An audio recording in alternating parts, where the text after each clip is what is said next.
All right, welcome and greetings everyone this Monday evening. Glad to have the opportunity to talk with you guys about a subject that I've been curious about for a long time, and curious to kind of talk about your ideas about this subject as well. I do want to really be sure to point out that I am only one part of the presentation here.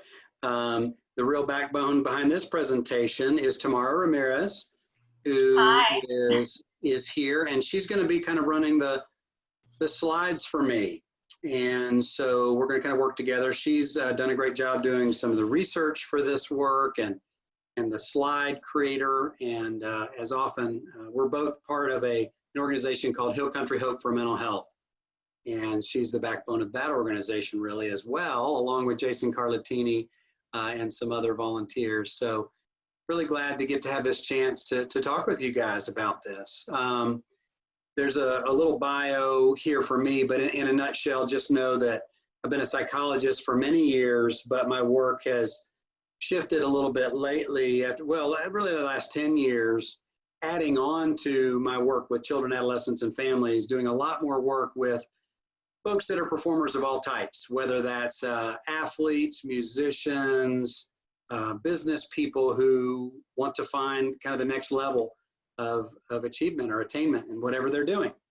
And so that's kind of in a nutshell what I really am passionate about doing, along with working still with many families and teens especially. So glad to be here. Tamara, do you want to say anything about you and what you do?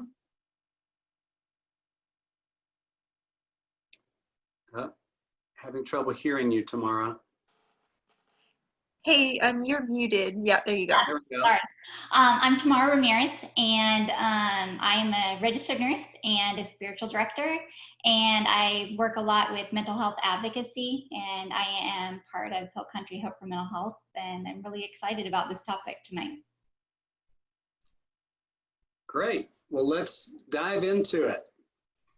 I love this quote by John Muir, who of course has been instrumental in much work on nature and instrumental in natural spaces around the San Francisco area, the Muir Woods, and place I got to venture. But he says this: between every two pine trees, there is a door leading to a new way of life.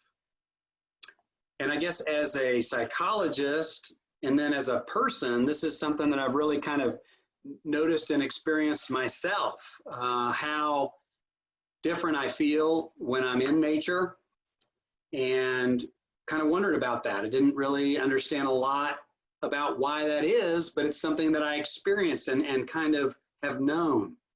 For example, I've noticed that wherever I work, I really, when we look at office spaces and things like that, we've moved, maybe a few times, maybe several, I guess 3 or 4 times in the span since I started my practice. And every time I really look for office spaces where there's a view outside. And it makes a big difference to me when there's a space outside I can see trees or some sort of a view. So I've known that. I've also noticed that my mother-in-law has a ranch in Junction, Texas, and we do a lot of work up there, and we manage kind of a population of white-tailed deer out there and hunt there and explore there. And my friends and I have talked about those that kind of work and hunt there with me. We've talked about this thing that when we enter the gates of the ranch, it just feels like our blood pressure just drops, and we experience this kind of level of reaction of kind of calming that we've noticed. So that's something we've noticed. And also during this kind of span of COVID-19, when we really were especially isolated and quarantined, and even since then, kind of I feel like my saving grace has been the opportunity to go outside in nature and to experience things like the water of the river, or going to a lake, or going to the beach, and it was a place where I was still able to maybe be outdoors and experience things with my family, where I could still do that in a safe way. And so it just was really the antidote, I guess, to the challenges being socially isolated, which is hard for me. for sure. And we would like to, Tamara has a little bit of a question for you in thinking about that. Go ahead, Tamara. Yeah, I was thinking one of the things we want to do tonight is create opportunities for interaction. So we kind of wondered, what have you all observed or come to believe about how nature impacts you or maybe others in your life? And you can do that by unmuting yourself and answering, or maybe you want to think about it for a bit and put it in the chat, whatever you would like to do.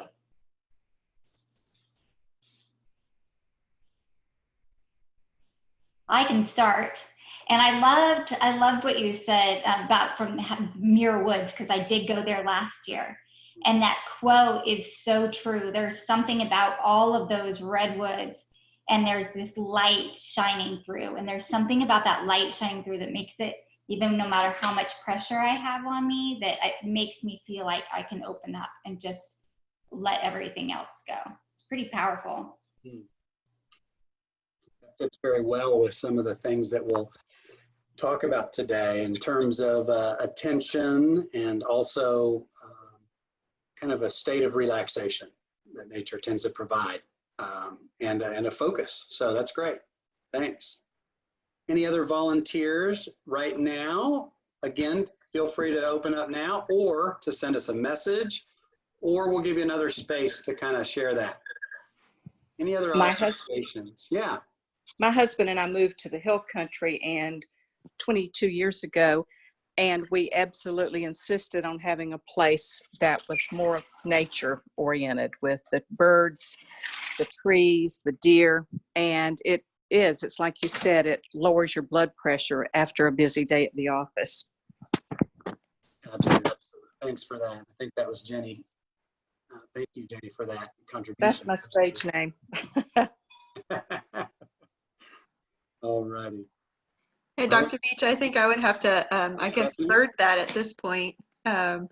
It's something about that hill country, I guess. I grew up in Rock Springs, Texas, and my grandparents have a place between there and Barksdale. And there's just something about it. Every about 3 months, if I haven't been there every month or whatever that time period is, I need to go. And after I go, I'm a much saner, happier person, I must say. So, yeah. Right. Rock Springs is just down the road from Junction. I know, something about it. And one thing I realized is that after having to kind of move different places with the military, one of the things that was really most important to me was to be able to kind of choose where I wanted to live. And coming back to the Texas Hill Country was really the place that I wanted to come back to the most, and really a big part of it after living in some places that are great, like Lubbock, Texas, or Norman, Oklahoma. I missed those hills, and I missed the water and things like that. So thank you guys for contributing, and feel free to send us other notes about that, other observations you've had in nature, or kind of questions you've wondered about with nature. So, well, let's look at some of kind of the terms that we're going to kind of be thinking about in general here as we move forward. So I want to kind of point out a couple things in this before we get going too far. Number one, we want to think about, what is brain health versus what is the mind and mental health, okay? And so we think back to, there was some really good research that was done that talked about how we used to, in history, really dramatically separate the brain from the mind. And some researchers have really discovered that we need to not have those as complete separate entities, like many, early neuroscientists used to do, but understanding that they're very connected, but they're also not quite the same. And so kind of when we think about it, we think about things that are connected to brain health being more the physical brain itself. We'll talk a little bit about why it's so important. Versus mental health, we're thinking a little bit more about how the mind works in terms of more things like the way we think about things, the way we attend to things, focus on things, etc. And we want to think about how, when we talk about mental health, some people, see that and get a little bit concerned, maybe perhaps that we're thinking about, we're focusing on mental illness and things like that. And what I want to kind of point out from the get-go is that we need to really realize that research all shows that we are on a continuum, all of us, from whatever mentally healthy might be to mental illness. And that there's not these dramatic black and white categories of someone is mentally healthy, check, to, or they are mentally ill and they're at the opposite end of the continuum, or really a different category, I should say. They might be at a different end of the continuum, but that we're all on that path somewhere, and that there are times in our lives where we might drift closer to the mentally healthy and times where we might drift a little bit more toward the mentally ill. And so to recognize that we're not separate in that, I think is really important, but also to recognize that we're going to focus a lot today on things that apply to everyone, okay? From folks that are maybe fall into that category of mental illness to people that are maybe on the other end of that continuum of mental health. But all of these things we should keep in mind. And nature itself is one of those things that we want to use as a real tool for our health, physical and mental. But we want to kind of point out that we're going to talk about things like the Muir Woods and things that are a little bit maybe more extreme, like deeper woods and hiking and things like that. But what we want to really point out is every one of us can find a connection with nature, and it can sometimes be something very simple. We're going to talk about those more specifically, but just as an example, it might be, a hike at Guadalupe Peak, it might also simply be sitting on your back porch and counting the birds, the different types of birds that you see in your own backyard, or planting a garden, etc. So I want to make sure that we're clear that we can all engage with nature. Okay, thank you. So let's talk a little bit about why brain health is so important. First of all, I think it's good to think about the fact that our brains originated and evolved in an outside world. And that world was filled with a lot of interesting things. Some of those things were very scary and dangerous, right? We had to learn as a species to survive in times when the natural world could really provide for us, but also could kill us, right? And so because of that, we really developed a lot of tendencies that we carry forward to today, yet our world is very different. And especially since kind of the Industrial Revolution, our world is very changed, where we naturally used to have to interact day to day, all of us, with nature. We don't always have to do that today. And so it's maybe even more important than before to really find and understand that that's how our brains, connected and evolved. Researcher Louvre talks about something even called nature neurons. He also coined the term nature deficit disorder. Now, that's not an official diagnosis in the mental health realm, but there might be some truth to that. The fact that when we have a deficit of nature, we might not be as healthy as we could possibly be, okay? So let's think a little bit more specifically why the brain is so important to be aware of. First of all, it's the physical center and command center for all the other motions and movements that we do, and the things that we attend to and pay attention to and think about, okay? And so all of those things we want to do, from me moving my hands as I give this presentation to someone walking down the street, remember that it all starts in the brain, okay? So obviously taking care of that brain is very, very important. The number of research studies that have demonstrated how exercise impacts that is just more and more evidence is building all the time. But to me, what's interesting is that what they've found is that when we exercise outdoors, even if it's just a walk around the block or down the street, that we are more likely to enjoy that exercise when we rate it later, and we're more likely to stick with that exercise. And so that's just one example of many I'll give of how there's this important connection between outdoors and the brain and the mind, okay? But the brain is also the chemical command center. And so back to that idea that we've really evolved from an outdoor world, we need to understand that one of the things that we had to develop early on is a very quick way to respond to threat. And often we call that the fight or flight syndrome, more recently coined the fight, freeze, or flight response, okay? And that's from the sympathetic nervous system. And so as a species, we have always and continue to need to be able to react very quickly to danger. But one of the challenges that's developed is that we now sometimes apply that same response and reaction in our bodies and brains that we would have responded to when a Tyrannosaurus Rex approached the cave.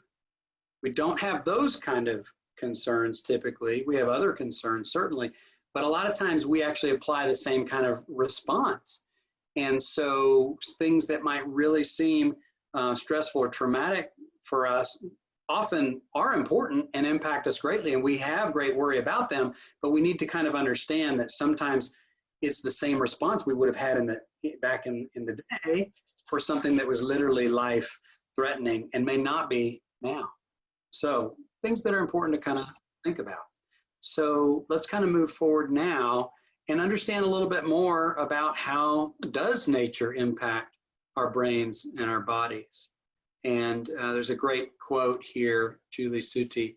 Scientists are beginning to find evidence that being in nature has a profound impact on our brains and behavior, helping us to reduce anxiety, brooding, and stress, and increase our attention capacity, creativity, and our ability to connect with other people.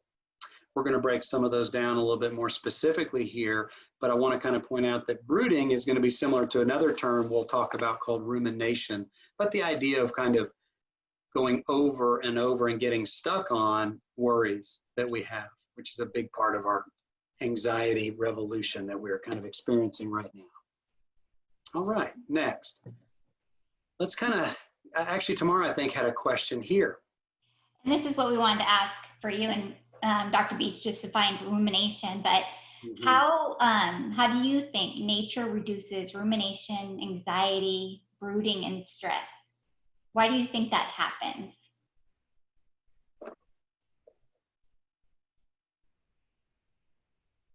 Like Michelle commented earlier when we asked the original question, she said, you can feel the stress melt away, and I feel like I can think more clearly in nature.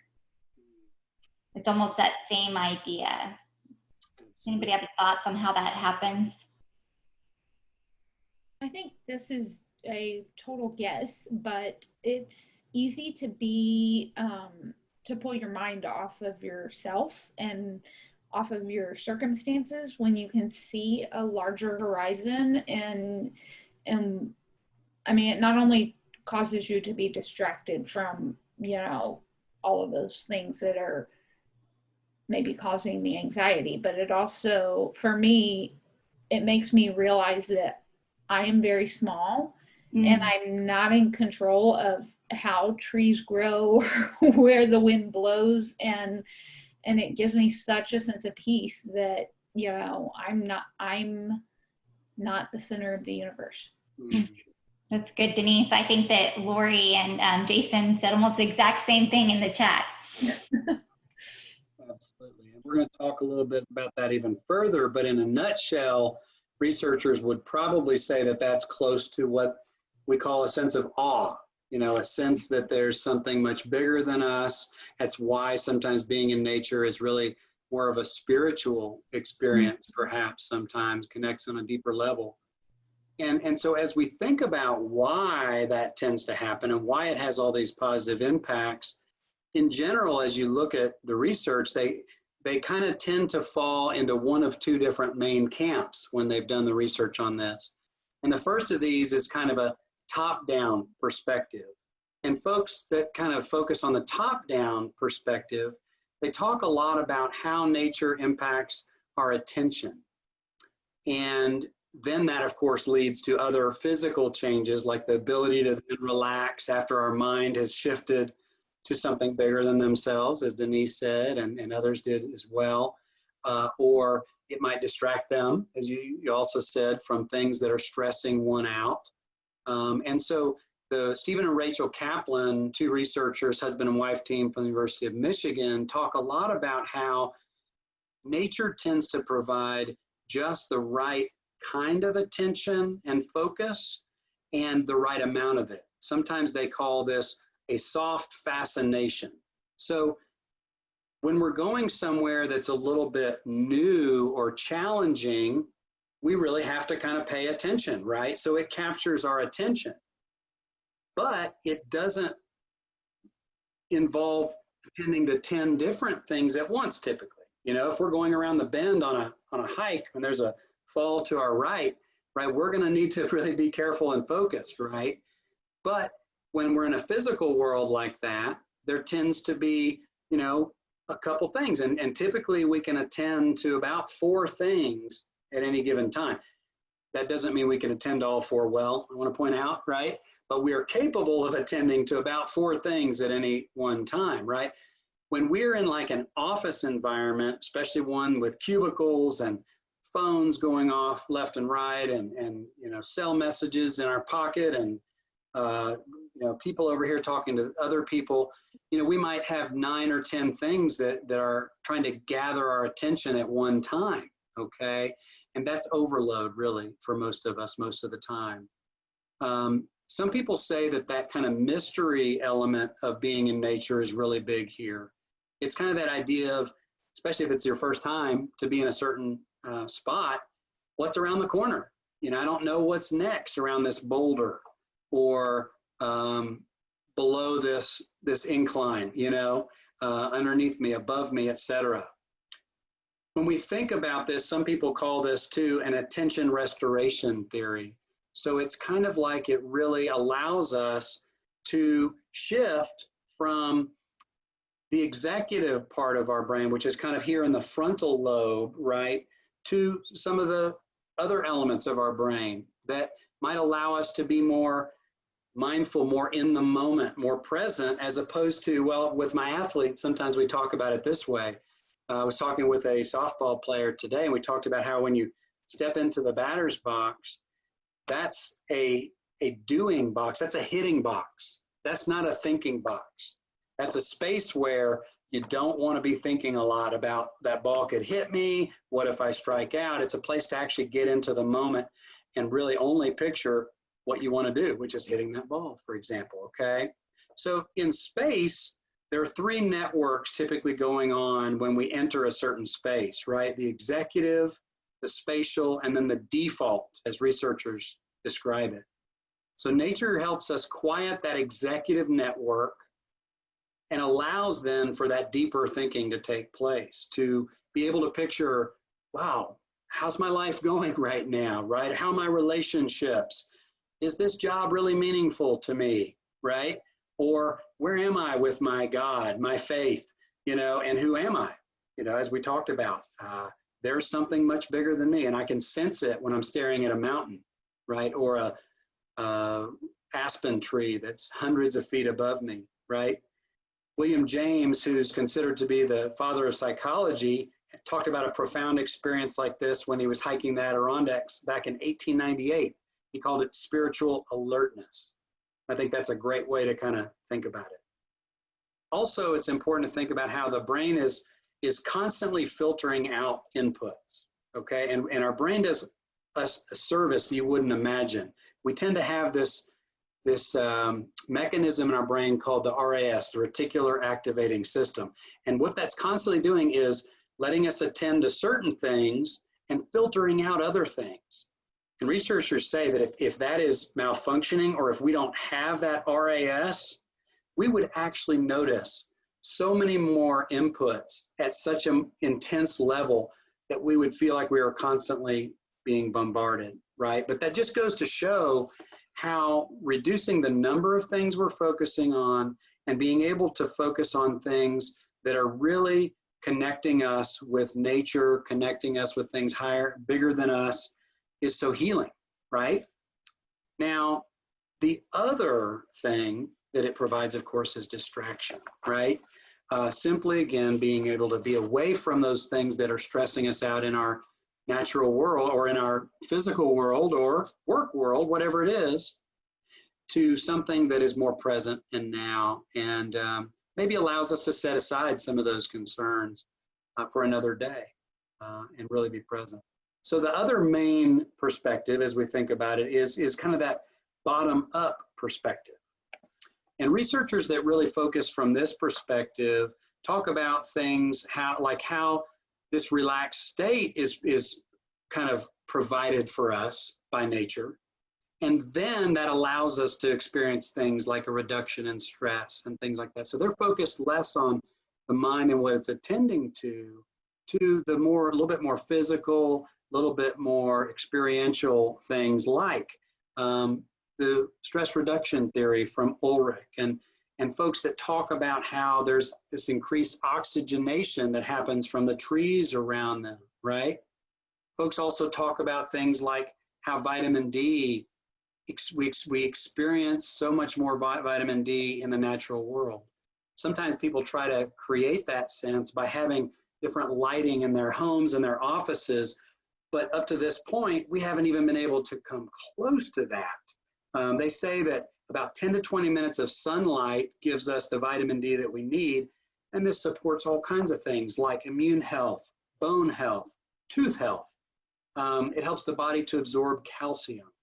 It helps muscles, heart, and lungs and brain work together to help fight immunity.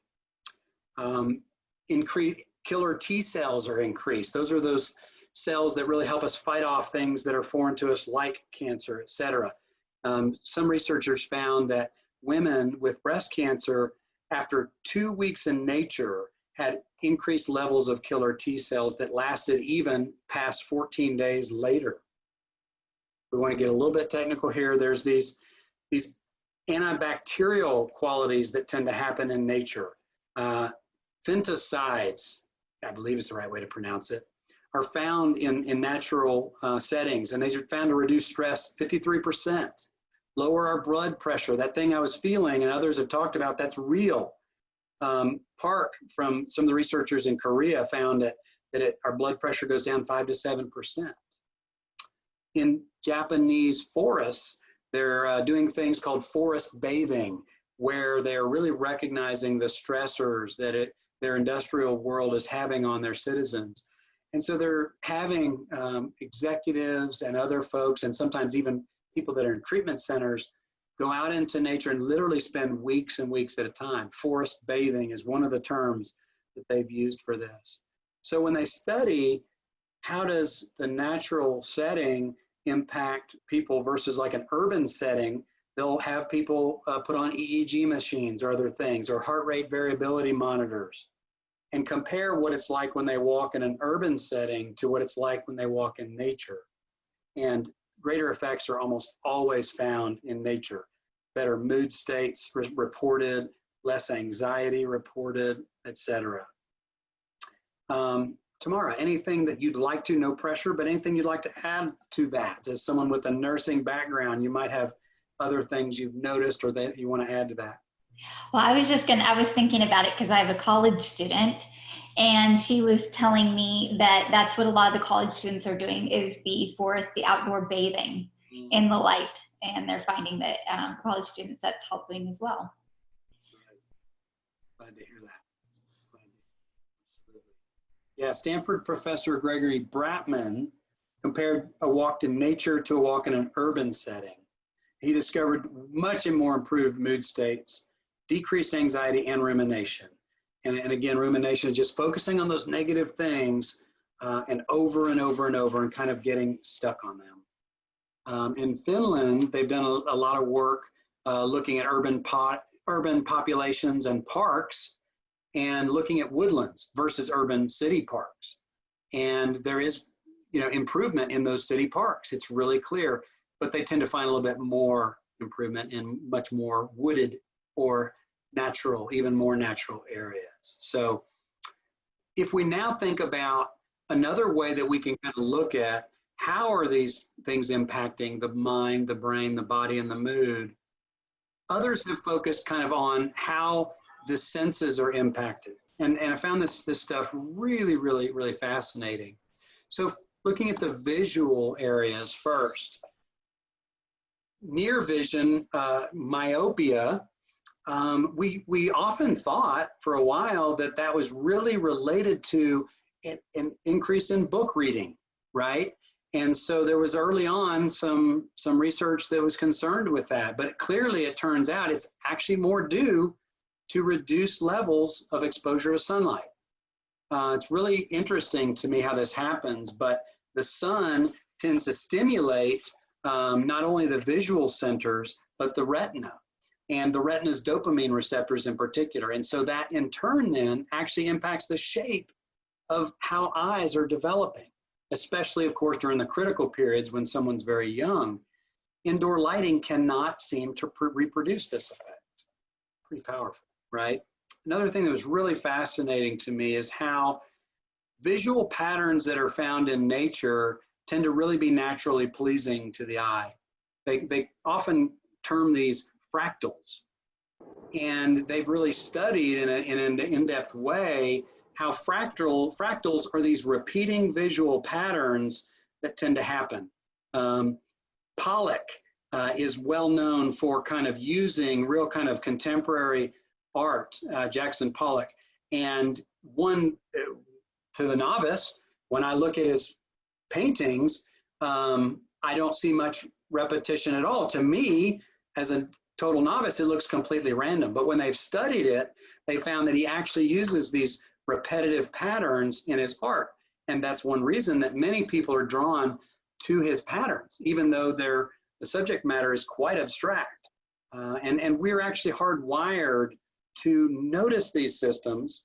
And the way our brain works, it kind of goes in a fractal type pattern to search the environment out. There has to be something in there about how that type of a pattern of searching the environment helps keeps us safe and as a species. What we also know is that when we see nature, it tends to really kind of beckon us outside. So there's been really interesting research on things like how hospitals where patients have access to the outdoors, when they have a window to the outdoors, have discovered incredible things. Overall reduced length of stays in the hospital, fewer days past surgery. They tend to take less pain medication and have better attitudes according to the staff, which we know, as Ulrich also pointed out, that attitude has a big impact on how we're going to approach a hospital stay and be able to recover. Again, demonstrating how intimately the mind and brain are connected, and body. They found that students with nature views in their schools have been found to have more productivity and higher academic performance and even less aggression.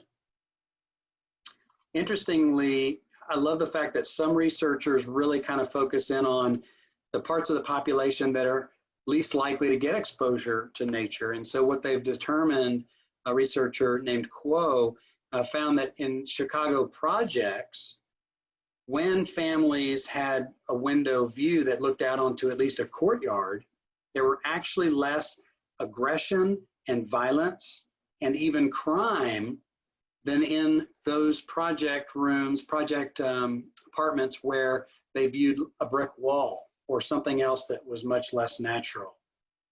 And in fact, there were less reported crimes in projects with courtyard views. Why might this be? What are thoughts about why that might be so?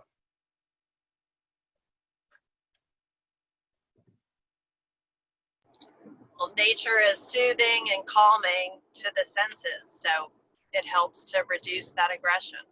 Okay, so that might be falling in kind of the bottom-up perspective that, you know, when you kind of feel that connection with nature, you've got less of a stress response, right? The opposite of that. So maybe a parasympathetic response more often, not the fight or flight, but the body's natural relaxation response instead.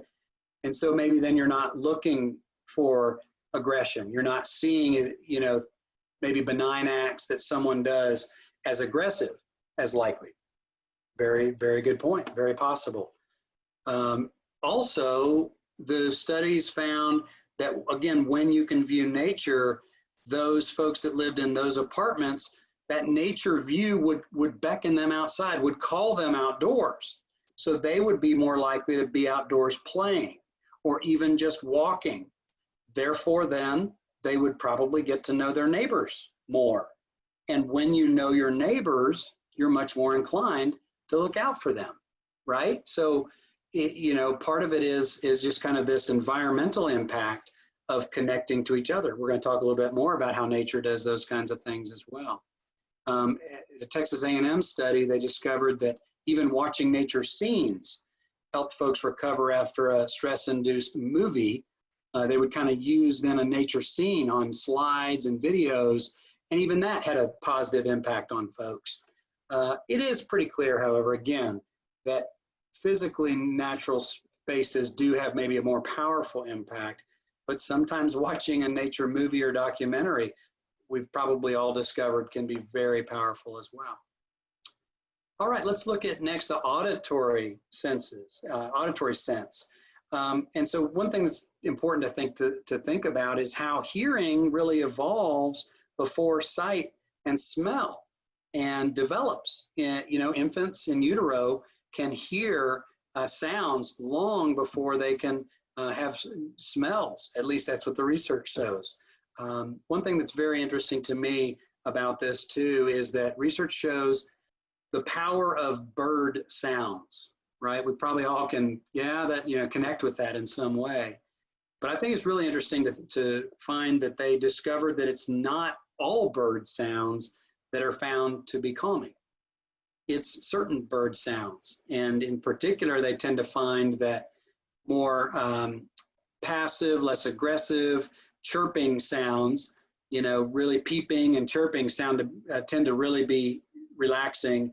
But some of the more predatory, aggressive birds tend to be more of like a cackling sound, and then that tends to not be relaxing at all. Does that make sense for folks, I bet? And then ironically, yeah, go ahead. Oh, I was just going to say, and I know my kids would complain when the birds would start chirping really early in the morning.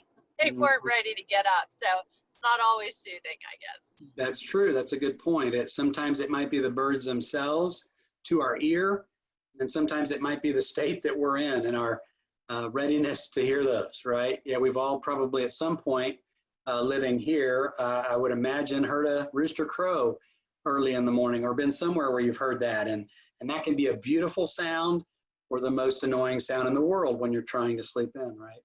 Absolutely. Well, and ironically, the opposite's been found to be true as well, that city sounds, things like trash trucks, airplanes flying overhead, they tend to create a stress response in us. That's very similar to that fight or flight or freeze response that tends to be created in us. And so interestingly, some cities are really being creative in terms of how to, in the middle of cities, provide water ways and water sounds so that some of the traffic noises are really reduced. And so it's pretty interesting. Some cities in Korea and I believe Thailand and Singapore are really doing a lot with this to really introduce some way of kind of, shifting the focus to these natural sounds and blocking out some of those city sounds. Unfortunately, perhaps, what we're finding is that noise may be the greatest pollution in America. What they've found is that in the lower 48 states, there are apparently less than 12 places where you cannot hear some form of human-made noise for at least 15 minutes at dawn. Less than 12 places in the lower 48 states where you don't hear that at dawn. And so that's pretty powerful. If all the research is saying the importance of pleasant sounds, we need to really be aware of that as we, create our city spaces and things like that, right? So that does bear into question a little bit the age-old question, does a tree that falls in the forest make a sound if no one's there to hear it? Any thoughts?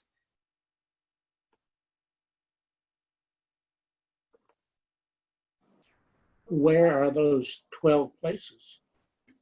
That's a great question. That's a great question, Michael. I don't know where those 12 places are exactly. I'd be curious to find out. Anyone have a guess? Big Bend area, perhaps? Big Bend area is a very good guess. Pretty remote out there in far west Texas. I think that's a very good guess. You bet. Lajitas or somewhere out there. Yeah, that's a good guess. Yeah, I don't know the answer to that question, but I'd be curious to find out because, of course, my first response in the United States would be Alaska, but we're talking lower 48. So, yeah, it's curious, but I'd say far west Texas is a great guess. That's right. Yeah. So let's think a little bit next about the olfactory, the sense of smell and its power. One thing that makes it very powerful is just its proximity in the brain to our kind of what we call sometimes our reptilian brain. When we think about the brain itself, we think about how this innermost part, which is really the part that's responsible for some of our basic living, you know, respiration, heart rate, things like that, but also our fight or flight response, right, is very closely connected to our sense of smell. Also to our ears as well, I got to point that out, but especially close, our sense of smell connects directly to those areas. And so due to that proximity to the inner brain, smells go straight to our animal brains or our reptilian brains, where that automatic response takes place. You know, in working with people with trauma, it's clear that people have had traumatic events. Sometimes those smells that remind them of that incident or accident are sometimes the most powerful and trigger the response, the stress response quickest. So obviously the opposite is probably true as well. When we really smell smells that are very calming and connect us with a greater sense than ourselves, we are likely to really be powerfully struck by that, right? There's this interesting, gosh, it's kind of like, well, it's literally called geosmin. It's really kind of an earth smell is the direct translation from Greek. And it's this smell that's been found to help reduce cancer in some people. It helped our ancestors find water. So I'm not even sure I understand this exactly how this is, but it's often in soil and water. It's where water exists. And somehow we humans are able to smell this geosmin from up to 7 drips. We can smell 7 drips in a single pool from a large distance. This is how camels are able to survive in the desert. They can smell this miles and miles away. And so there's this earth smell, right, that we sometimes have. A lot of people that are really invested in essential oils can tell us the power of some of these scents and smells. Some essential oils that are found in nature have been found to reduce our cortisol level, which is that stress hormone that's created when we're in the fight or flight mode. It's been found to decrease stress and infection and increase the impact of fighting infection. And unfortunately, the research seems to show that city living is found to decrease our sense of smell. For some reason, maybe we don't have to pay as close attention to the environment and the dangers there. That part might be nice for us to experience, but there's something about it. Does it cut off our sense of the good smells more, or does it prevent us from, smelling certain things we would normally smell? Tree aerosols have long been found to really be powerful. There's an element called prosylvin in pine trees, terpenoids in cypress trees. These have been found to really stimulate breathing and respiration and act as sedatives, leading to greater relaxation. So obviously there are powerful impacts to our senses. And that's one reason why we're going to talk a little bit later about things like mindfulness training that can be so powerful to help us regain that sense of relaxation. But boy, when we can do it in a natural environment, it's that much more powerful. Tamara, did you have a couple comments there to those slides it looked like? Anything stand out? Oh, people were just saying a few things I thought was interesting. Denise was talking about how you were talking about the camels in the water. And she was talking about how even when we drive down to the coast or other places, you can smell that water coming, and there's something about that that just kind of restores us and kind of gets us ready for that time of vacation and that time of rest. Absolutely. Yeah, I can't help, but I've thought about it a little bit. I've talked with people a little bit about how it's kind of related to that, our biorhythms. You know, I think the ocean waves in particular, I think the going out and the coming back really kind of resonates with us as well. We also, there's fractals visually in water like that, in kind of a water landscape as well. And so that visual pattern our mind really likes. But I've talked a little bit about how conversations, we can use, you know, the ocean waves as a model for kind of this, you know, I speak some and talk some, and then I listen. You know, now in situations like this, I don't get to listen as much, unfortunately. I like to do that more, but it's true that I think an ideal conversation, relationship conversations could mirror that. So absolutely, the coast, and there's research we'll talk a little bit about on the coast of England. They found powerful differences between people who live near the coast and those that don't. So yeah. On that opposite end, Darlene mentioned that it kind of, when we were talking about some of the housing in Chicago, that it's somewhat like prison life, and how prisoners and the impacts their mental wellness to experience some of the sensory deprivation too. Absolutely. Very true. Very true. And yes, it's interesting that some people that would initially have argued for, you know, kind of not having access to light and things like that, it seems like the research is making them come around to that in terms of prisons and things, and suggesting perhaps that we might have more rehabilitation of folks if there were opportunities for that, at least for some prisoners, or at least an opportunity to earn that, you know, at some point. Yeah, So, I had a couple more comments on here.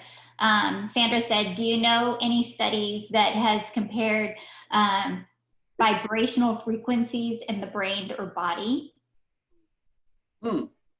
I don't. I'm certainly interested in things like brain waves and how EEG measurements have been used to kind of really assess people's relaxation and things like that. But no, it's an interesting idea. I don't know many details about that yet, but yeah, I almost wonder, even with EMDR and some of the use, they use some of those rhythms of EMDR too with PTSD. Sure, absolutely. And also part of EMDR is the idea of really connecting with both sides of the brain as well, and going across that midbrain barrier. And I think nature does that for us as well. Yeah. So a couple other the benefits for the brain that have been found, really interesting studies that look at the impact of nature on short-term memory. Found this fascinating. Strayer did some research on memory, and he had one group of participants walk through a natural setting with no phone at all. And those participants scored about 80% on a memory test. He had another group call a friend or family member and talk for at least 30 minutes during this same walk, and their average score was 20% compared to 80. Big difference there, right? We could argue a lot about why that might be, but there's been a lot of evidence that suggests that we are more creative when we spend time in nature. I read a great book a while back called Stillness is the Key that talked about some of the greatest world leaders and how many of them, you know, solved the greatest problems, came up with the greatest ideas, first of all, by not reacting immediately and taking time, but secondly, by walking in gardens and nature. Winston Churchill was famous for this. Lincoln was famous for this. Kennedy was famous for this. Many world leaders have been known to find their inspiration and solve really tough problems by walking, especially in nature and being in nature.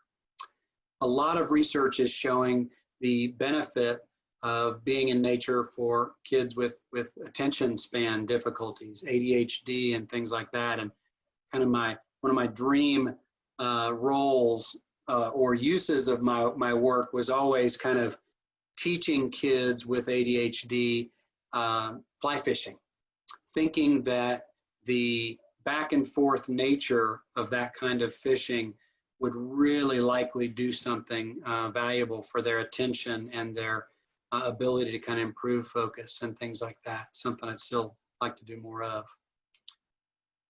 There's also a lot of evidence in programs like Outward Bound, things like that, whether that's for reducing problems in folks with addictions or improved learning. One of the things that really is interesting to me is the man, I don't remember his name right now, but the man who coined the term, he was a German man who coined the term kindergarten.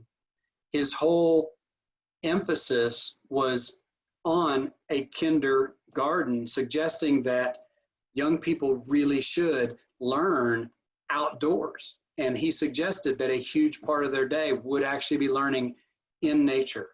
And obviously that really contrasts poorly with how we've reduced things like recess time and outdoor time in our schools.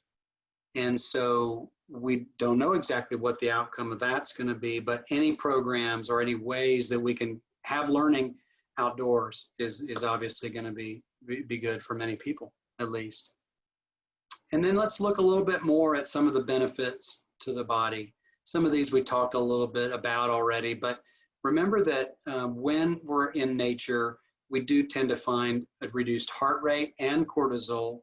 Of course, both of those lower stress because cortisol is that stress response hormone. Improved eyesight. There's research that suggests that when we're in nature regularly, because of the things that we have to focus on, we actually have better eyesight, and that when we're indoors more, our eyesight reduces. And again, part of that might be that vitamin D and the response and impact on the retina and brain development. Eye development. A lot of evidence, as I mentioned before, on bone health, dental health, extended lifespan. Some of the research in Japan, where sometimes there is really, often higher rates of longevity of life and quality of life in some areas, at least, not probably in downtown environments.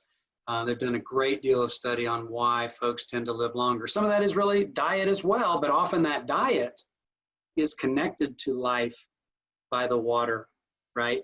Or by the fields, where the food that they eat is connected to those things as well. Now let's look a little bit at how being in nature impacts our mood and functioning.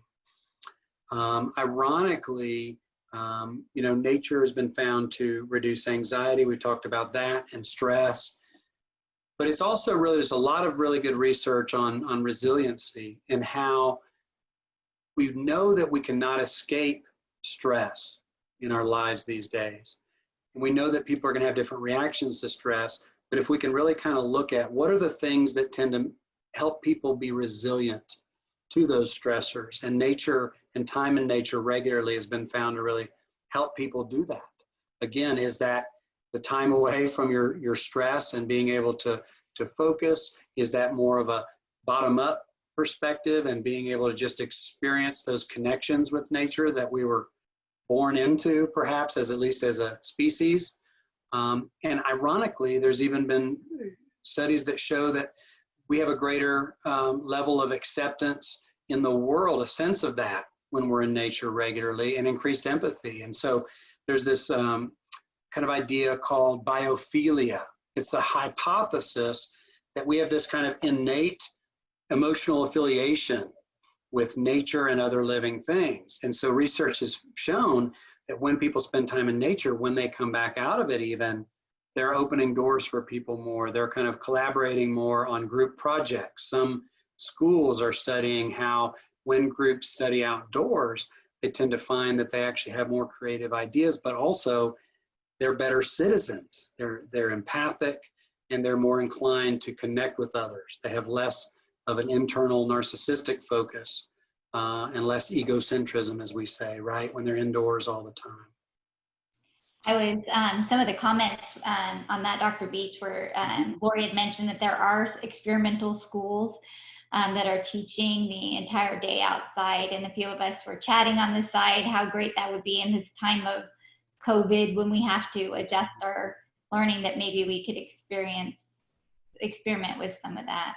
Interesting. Absolutely. Well, even the Montessori schools, that was part of their initial kind of philosophy. Not only try to tailor education to how that child learns, but it was always kind of part of it to have experiential opportunities in nature. Absolutely. And interestingly, E.O. Wilson did a lot of research on this, the idea that really the best time to develop this connection, this biophilia, this connection with nature, is really pre-adolescence. That's probably there's a sensitive period there likely where there's a much greater impact and a connection with nature when people have experienced it before they were, teens. I'm thinking back to pictures of myself even when I was about 2 years old, probably, on my father's back, hiking in the Grand Teton National Park, and the power of that. And so is it the experience that connected me to nature? Is it the pictures of that experience, or is it both?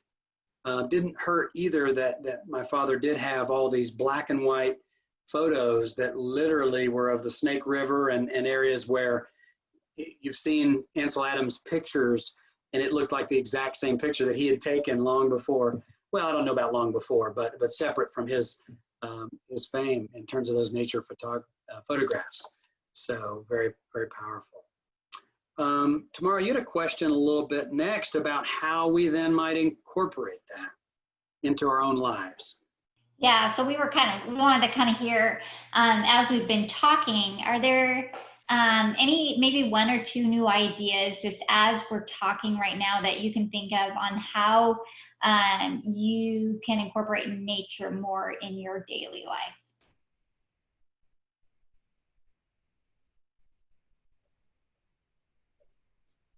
We certainly don't want to talk and not have these things resonate and create new ideas for you guys. So that's really important to us. Yeah. Michael, did you have an idea? Well, I had a question in that it seemed like people would have to train themselves to kind of block out or get rid of the thoughts about their job and whatever, the troubles in urban situations.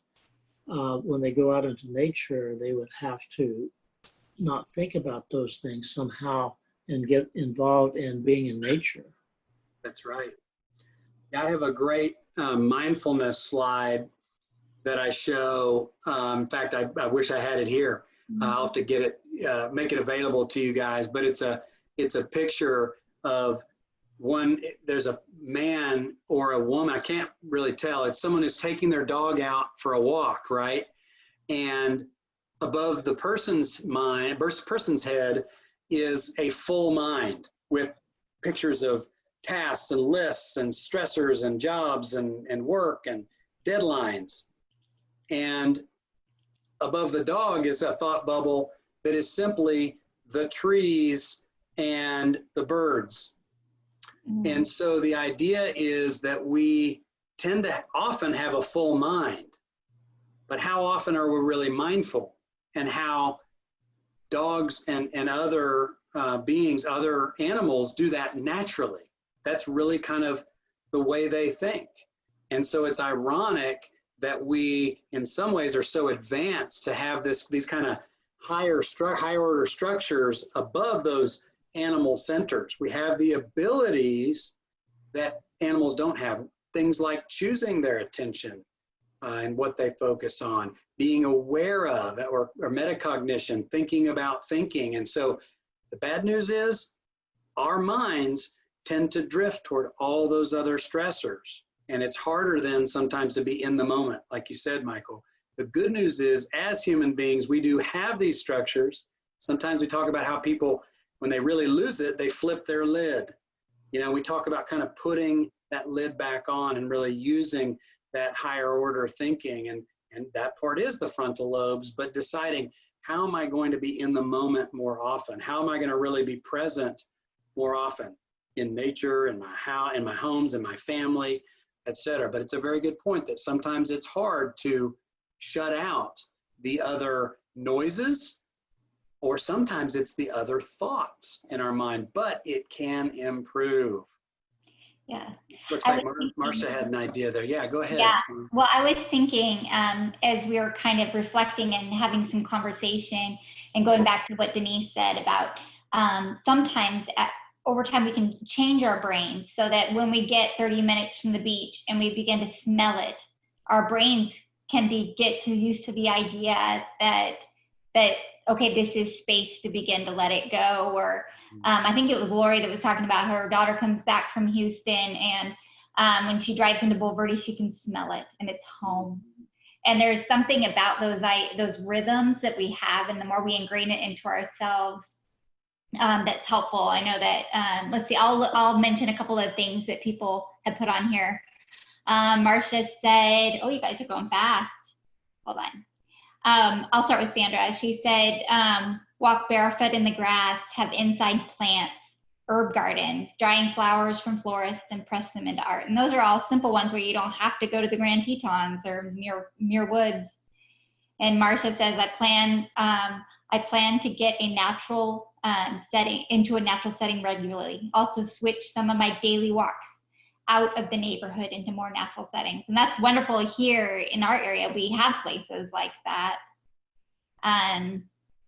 K-Top is looking for more suggestions for preteens. Maybe we can, as we get further in, maybe we can, in the next section, address that. And I say, is it Poroy? Pronouncing that right.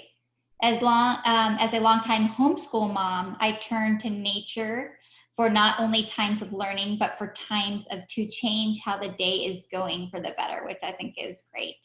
When my bigs were little, they would run. We could turn a bad day around just by heading outside in our mostly rural backyard or down to our country city park, which is so true. Yeah, it looks like Denise had an idea about geocaching. Geocaching, brilliant. That's good. It's a way to kind of have them.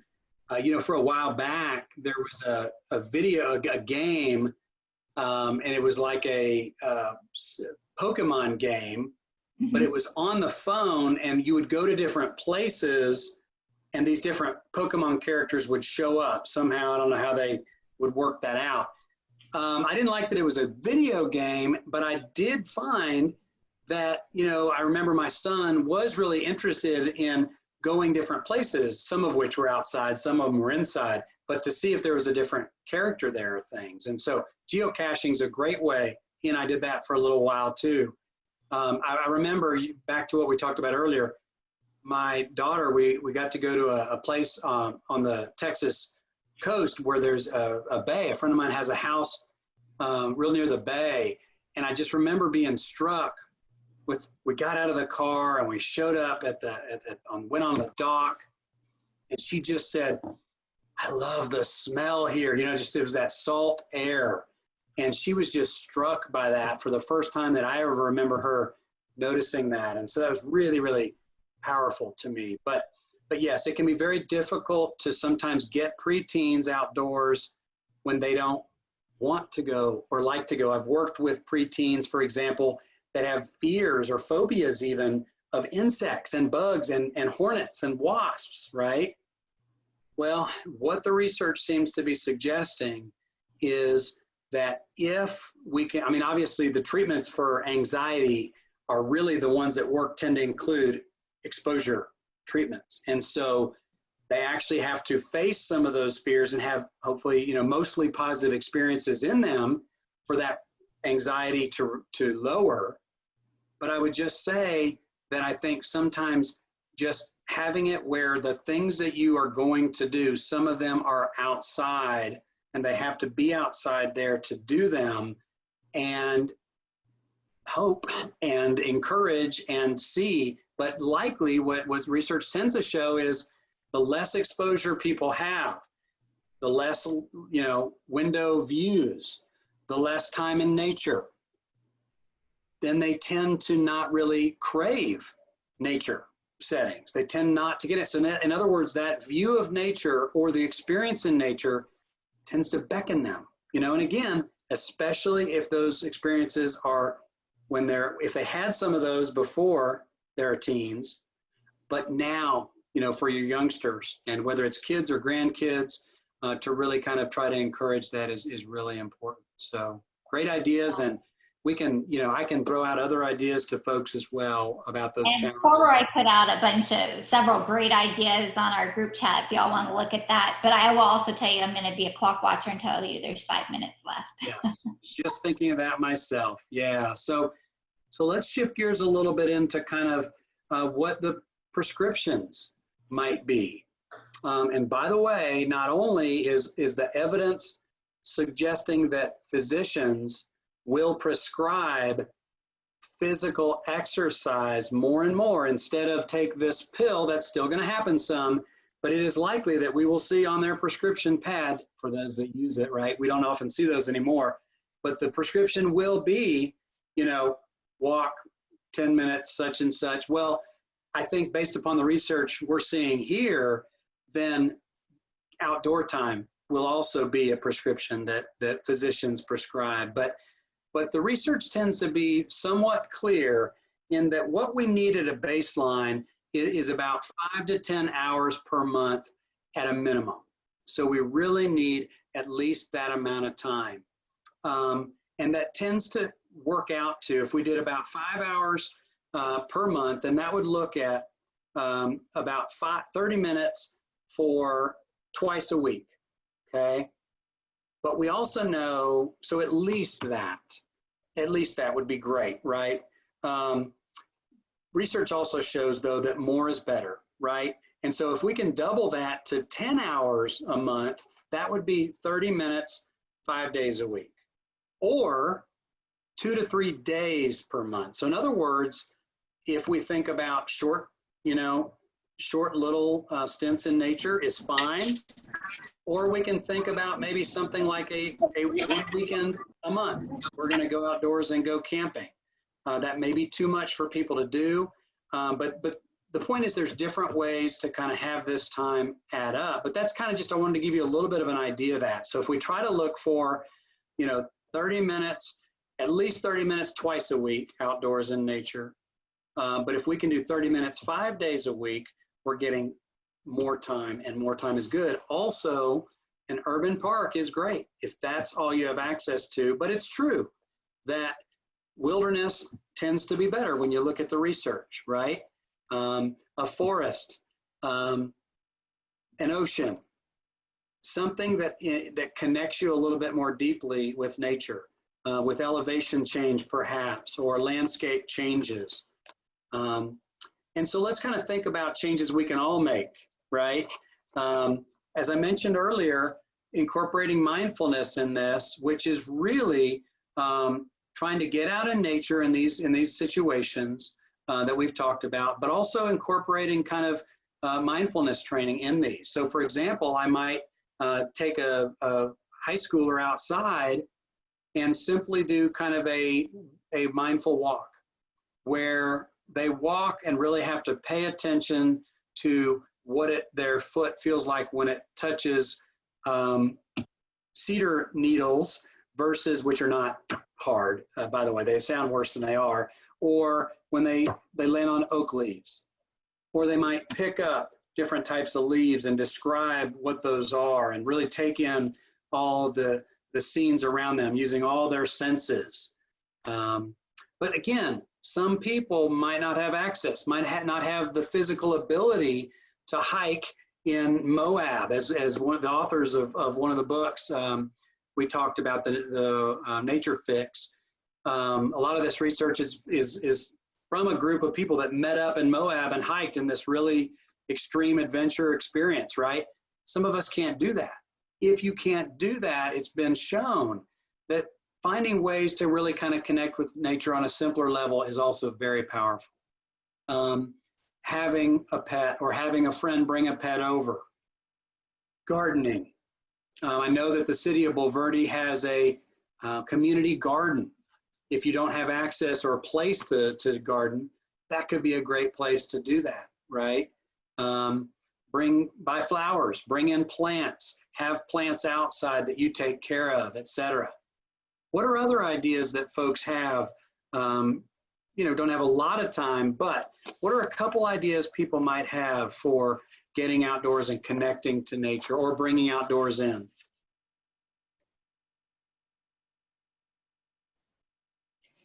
I just wanted to hop on real quick and say thank you for this presentation. To me, I think we can all find ways that we can fit, 30 minutes here, 30 minutes there, hopefully a whole lot more. But it's so good to just realize how important this is. As somebody who lives in the city, I think it's easy to think that's a luxury, kind of have a mindset that that's a luxury, that you're going to go camping or that you're going to spend time, with your animals on a hike, or there's just so many other things that can take your attention. And it's important just to see how important this is and to make it a priority. So I appreciate you sharing that. It's good to just be mindful and know it's not a luxury, but it's a necessity for our brains and our bodies and for our overall health. So thanks, John. Thanks. Thank you, Denise. I appreciate that feedback. And Marcia even threw out that even incorporating nature themes in your homes could be helpful, right? To connect you and remind you of nature. So I think we need to be, don't have a lot of time to go into this, but we need to kind of be aware, as I mentioned early on in our talk, about how the industrial world and now, of course, advanced technologies, we now have some barriers that we need to kind of overcome to be able to kind of connect with nature in a healthy way, right? What we found, as I mentioned earlier, is that people that are disconnected, they tend to have an underestimation of its benefits. So people that don't have a lot of time in nature, when you ask them, they tend to suggest, I don't really think it'll be that great for me. I think they focus on the negative, et cetera. But that people that really experience it, then they tend to find that they actually enjoyed it way more than they thought they would. So, we know things like, in general, kids are in the United States and UK spending about half the time that their parents did outside, right? We need to be aware of that. We need to be aware of how connecting with electronics can sometimes take our mind away from the natural world and away from being really truly present with people in our lives or with nature. Does that make sense? Mobility, there are luckily great things like Morgan's Wonderland in some places where people with physical disabilities can play outdoors. But boy, we need a lot more of those. We need parks that have, wheelchair access. And I think we have that, but even swings that an adult person with a wheelchair could get onto and enjoy some of the play that they might do, but also that connection to nature and things like that. Absolutely. Yeah. So I think we better wrap up here. Allow a little bit of time for questions, but I feel like we could go on for another hour with this at least. But I kind of want you to think about this. At the end of the day, we go out in nature not because science says it does something to us, but because of how it makes us feel. Strayer suggested this. And so don't take my word for it. Go experience nature. Thank you. Thank y'all so much. This has been really good information, and I'm blessed, obviously, to be outdoors a lot. But be shared and can make a difference it makes. Thank you. You bet. Thank you, Darlene. Appreciate it. Any other quick questions and answers? Thank you all. Here are some of the resources. I have one. Oh, go for it. I think we need a part 2 to this. That'd be great to hear. Great. That'd be a lot of fun. Yeah, I like the idea, Lori. Thank you. I will say I would have to have folks get a little specific about how they kind of challenge themselves to use this information and what they did, and share ideas with each other, a little bit more back and forth. I would love a little more collaboration and ideas from you guys, but I love it. It'd be great. Will we be able to have access to these slides? Yes, I can send them to Bethany, and she can send them out. I think if y'all are interested, I think she said, I don't know if she's on here right now, but she said that she can send once the video's done, send the video to everybody, and then I can have her attach the slides as well. Thank you. Yeah, so y'all be watching for that. And I don't know, I guess with working at the library, it was a walk and talk kept going through my head. Maybe once we're through all of COVID, we can get together and have a book discussion as we walk around in the butterfly garden, or even in the park, or at Guadalupe State Park, or something fun like that. So you guys have inspired me. Yeah, Thank I know you so much, John and Tamara. Y'all are both just amazing, and we appreciate all your help. But I'll let y'all go and ask more questions, but just wanted to get that in there before we went off. So thank y'all so much for setting it up and for being in charge of all of it. Thank you for the opportunity.